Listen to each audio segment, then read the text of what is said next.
Hi everyone. Today I want to show you a nice little helper function that will help you in timing your code. Let's assume you have a piece of code that's taking significant time and you want to measure how long it takes exactly. A standard approach would be comparing the current time at the beginning to the one at the end and logging the difference. However, if you need to measure execution time of multiple parts, the code quickly becomes crowded with repeating lines. You can help it by extracting the timing code into a context manager like that.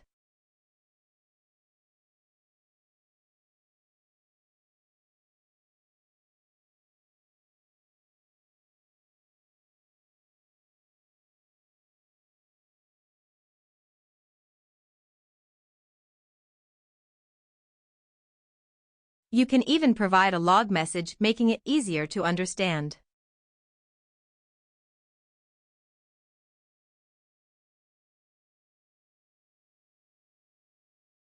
I hope you find this little helper useful. Let me know in the comments below how you usually measure your function execution time. Also, let me know if you liked this video and subscribe to get notified about my future videos. See you soon.